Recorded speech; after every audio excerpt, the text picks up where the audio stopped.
In the 1950s, America had broken free from the shackles of wartime economics.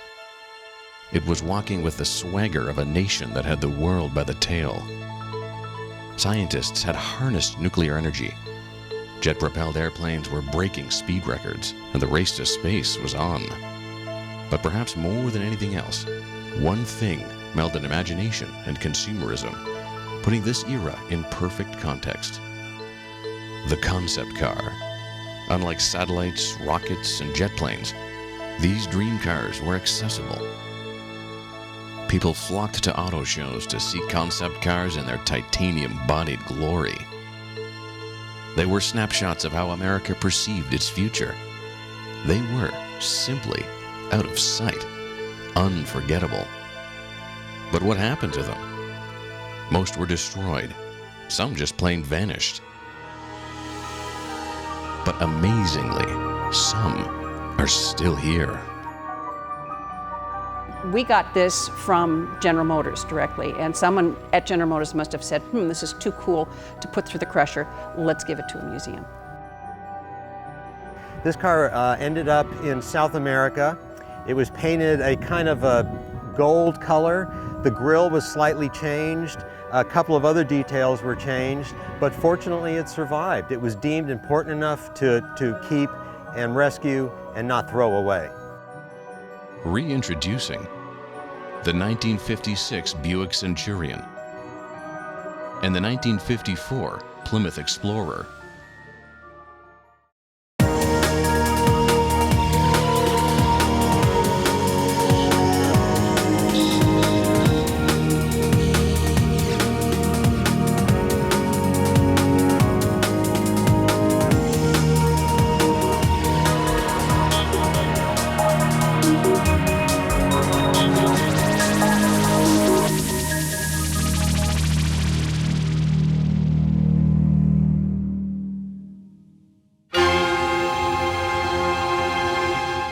(1956). The Cold War is heating up. At Florida's Cape Canaveral, an American military rocket is used for a test launch into suborbit. The Bell X-2 research aircraft sets a new altitude record. That same aircraft turns Air Force test pilot Milburn Apt into the first man to travel 3 times the speed of sound. Speed is power, and GM is ready to launch a rocket of its own. Now, the dream cars of tomorrow.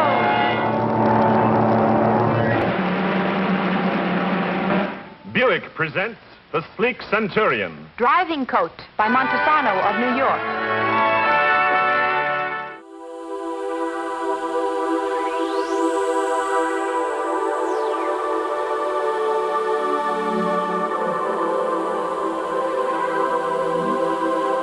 One year before the Soviets launched Sputnik, the first space satellite, Buick designed a concept car that heralded the space race. The 1956 Buick Centurion. There's to use a social science word, the zeitgeist. There's a feeling in the time, something in the air, and people just react to it, and they start creating all this wonderful stuff. There was nothing like this car at the time. Its styling was so futuristic. I keep thinking of the Jetsons TV program. You can't help but think of the Jetsons when you look at that. I think of spaceships. I think of Wernher von Braun, of Atlas rockets heading off into the sky, of space and space travel.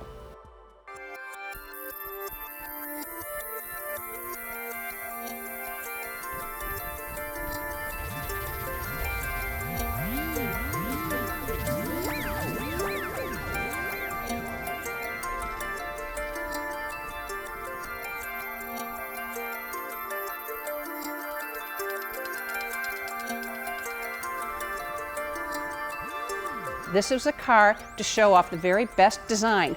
Now, this was post-World War II. The first concept cars had been done. This was taking advantage of all the new technologies and the whole new design style. This car is very reminiscent of an airplane, also of rockets. So it was taking the very best of forward-thinking design.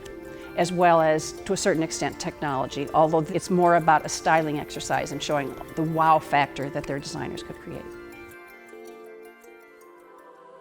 Designer Chuck Jordan and his team at General Motors wanted to strike the right chord at the right time. They knew enough about the car-buying public to take their cues from the world of aeronautical design. The most unique feature of the Buick Centurion is its transparent roof. With the jet fighter influence, it enabled folks to have a very nice view of their surroundings. The only problem was it let in UV, created a lot of heat, and folks got really hot in this car. So the fix, a couple of air intake vents at the front of the cowl, which allowed air into the vehicle through the roof line and exited out the rear vent.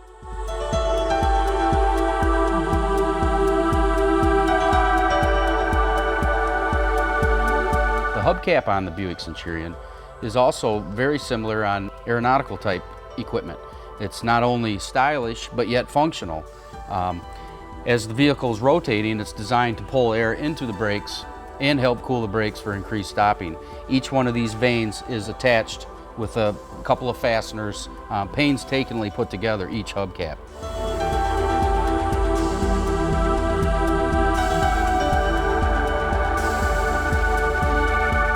Not only aircraft innovation on the exterior, but on the interior as well.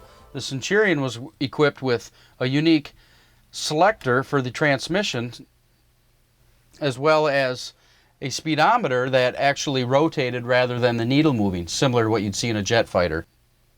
As well as the very cool AM radio and its unique design. The biggest feature on this car was its backup camera system. This car was equipped with no mirrors, so it had a camera to take a look at everything that's going on behind you. This feature was so far ahead of its time. Here it is, some 50 years later, that we are just now seeing this show up in production vehicles. Under the hood of the Buick Centurion is a 322 cubic inch production V8 with side draft Carter carburetors and a custom-built intake manifold, highly polished and a lot of chrome for show. There's no provisions to put fuel in this engine. There's no gas tank. This car looked really fast, but how do you put gas into a car with no gas tank? The 1956 Buick Centurion has aerodynamic design. It has a V8 engine, but it doesn't have a gas tank. It's not solar. It's not electric. In fact, it didn't even move. If anyone had designs on testing out the Centurion's horsepower, they were going to have to use real horses. This car looked sleek and fast standing still, because that's all it did. With no fuel tank, the only place this car was going to rocket was through the imagination of the car-buying public. The 1956 Buick Centurion certainly had the celestial wow factor, but practicality wasn't a strong suit. Bubble tops are not practical in any way, shape, or form. Think of it in a rainstorm, think of it in a rollover accident. And as yet, no one has figured out how to make the bubble top safe. The styling of it, the technological innovations simply were not something that were going to show up in production cars. Production car has to be designed to take into cognizance production costs, material costs, and so they had to really think that through. The concept cars were one of a kind, as this Centurion is. And it was just great advertising for General Motors. It showed off their ability of their designers. Years later, Buick would go on to mass produce a car dubbed the Centurion. But it wasn't the type of car that George Jetson would drool over. It shared a name. The mark or the name was the only thing that it shared. And that was pretty typical of General Motors. They'd bring out a name and they might use it later on, or they might not. As a matter of fact, when the Centurion was finally produced as a mark, it looked nothing like this car. The final production version of the Centurion had a very short run, from 1971 to 1973. But the 1956 concept car captured the hearts and minds of car enthusiasts and of the company that designed it. GM insiders with kind souls shepherded the Centurion through the decades, sparing it from peril, before leaving it in the protective hands of the Alfred P. Sloan Museum in Flint, Michigan.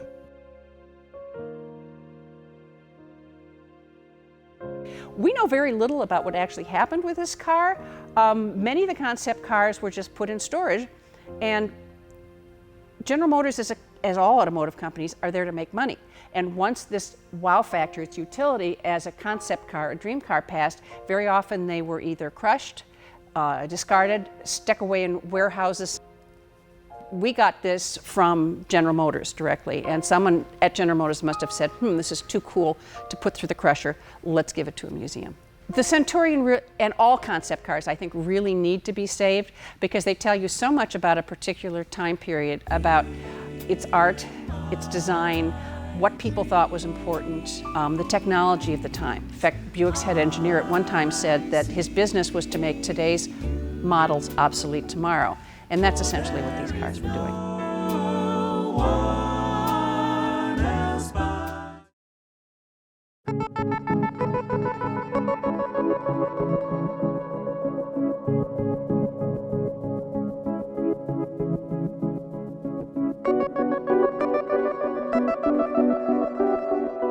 Big and beautiful,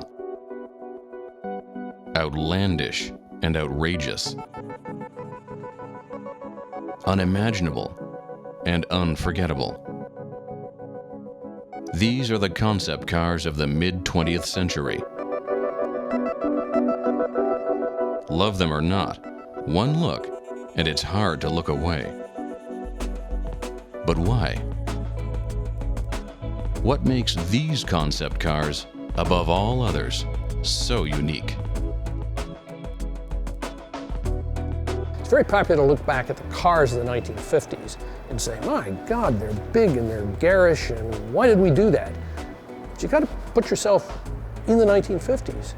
The 50s and 60s really was a one-of-a-kind automotive era, never to be repeated. When you think of the circumstances, you can understand why.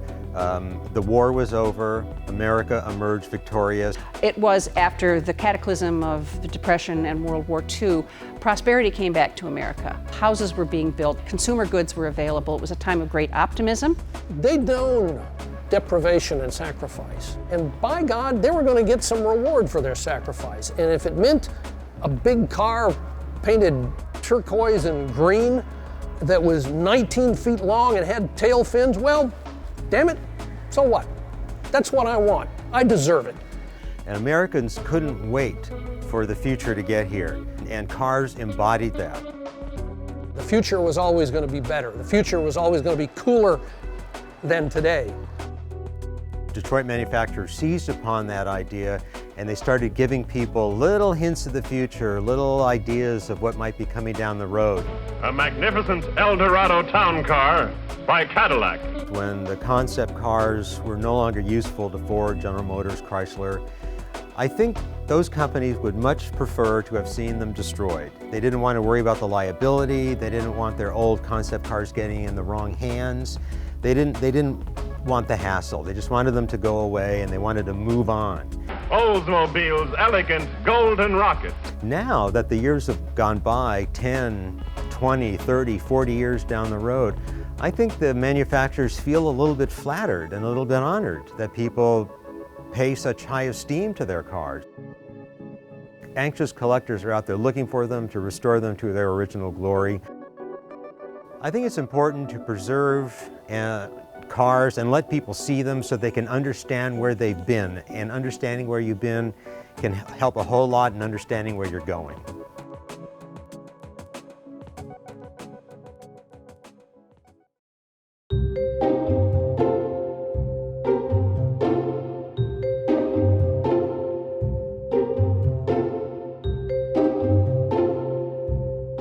While other companies wanted to take car enthusiasts to the moon, Chrysler took car enthusiasts on a slightly different expedition.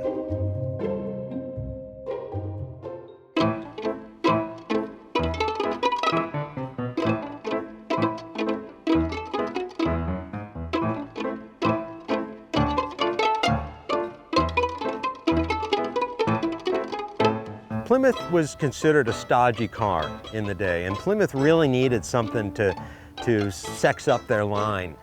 After World War II, European styling was really where it was at. It was longer, it was lower, it was wider, it was clean, it was fresh. This car was more about design than it was about technology. For Plymouth, the future of style was about space and about Europe. The 1954 Plymouth Explorer, lost and found again.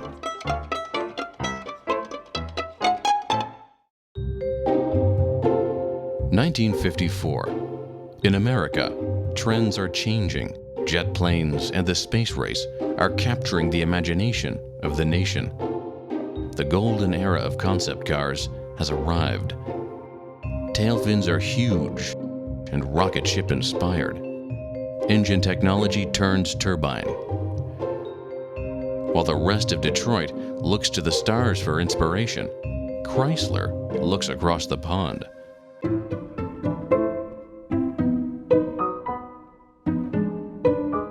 Buyers are hungry for European style, exotic color, fabrics, tailored sophistication is hot, but the stylistas aren't the only ones catching the wave. This is the 1954 Plymouth Explorer.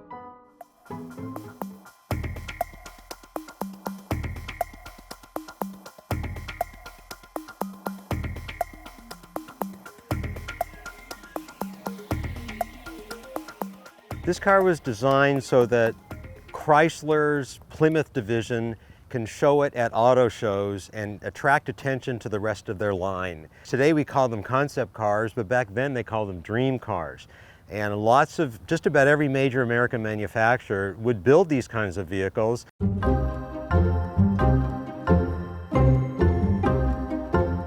The early 1950s, the fight for market share in the automobile industry is raging. At the top of the heap, General Motors and Ford are duking it out. Over at Chrysler, sales are declining. The company needs an image overhaul, and Plymouth is the prime target. Plymouth was considered a stodgy car in the day, and Plymouth really needed something to sex up their line. Most people up until this time had looked at Plymouths and just considered them kind of very conservative cars, the kinds of cars that old men wearing hats would drive. And they understood that the market was getting younger and younger, and they wanted their cars to look more the part. Designers at Chrysler knew that beating GM and Ford at their own game would be a tall order. They needed to find a way to differentiate themselves from their competitors. The plan? Design a series of eye-popping concept cars, but not just any concept cars. Chrysler wanted to combine space-age trends with true European exotica. So they approached Ghia, one of the most famous Italian automobile design and coach building firms, and asked them to lend a hand. Chrysler liked to have a family resemblance to its cars, but they also really appreciated, almost more than any other American manufacturer, the Italian style and wanted to give their cars a very European look. After World War II, European styling was really where it was at. It was longer, it was lower, it was wider, it was clean, it was fresh. European design relied more on the form of an object than applied ornamentation. American design took a car, took a basic body, and then put chrome on it here, there. Let's put these taillights here, let's put these bezels on here, and let's put this giant grille. Whereas Italian cars, you see very little chrome trim in comparison to what you've seen on American cars. Literally, they relied more on the shape than the decoration. This car has so many unusual and distinctive features embodied that it's a real study. When you look at this car, some of the more interesting things are not only the sculpted quality of the body, but also the lines on the side. Those white spears aren't applied. They're not trimmed. They're actually hammered into the body. They're a part of the body. You look at the rear of the car also, and back in the days when fins were getting bigger and bigger and bigger, here you show a car that has great restraint. It's very, very concise. It's a nice, fluid, organic design, much different than other Detroit products of the day.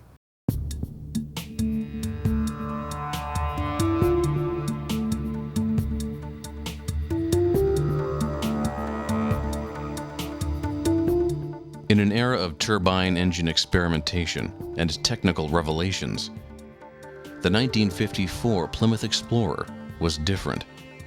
It was about science, speed, and innovation, but it was also about the intangible too: fashion, flair, and seduction. Every American's continental fantasy. But did it work? This car gave the whole Plymouth line a certain cachet and a certain desirability that it didn't have before. It's a really brave try in the face of tradition. This car was about attracting attention for Plymouth on the show circuit. But in the end, widespread admiration would be this mystery car's sole achievement.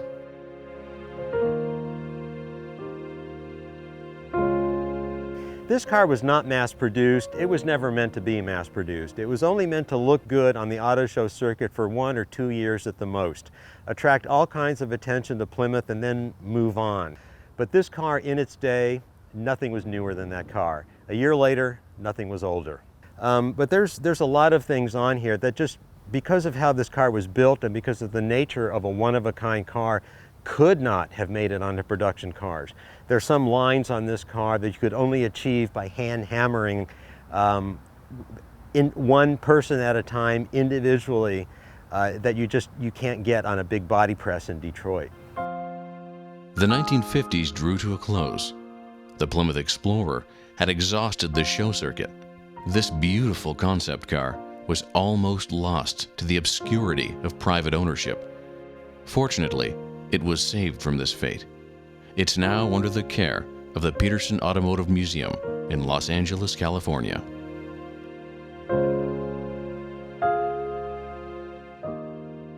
This car ended up in South America. It was painted a kind of a gold color. The grille was slightly changed. A couple of other details were changed, but fortunately it survived. It was deemed important enough to keep and rescue and not throw away. We don't know exactly the chain of ownership, but the overall sculpturing of the body, the overall flair of the car was retained, and very fortunate that it was.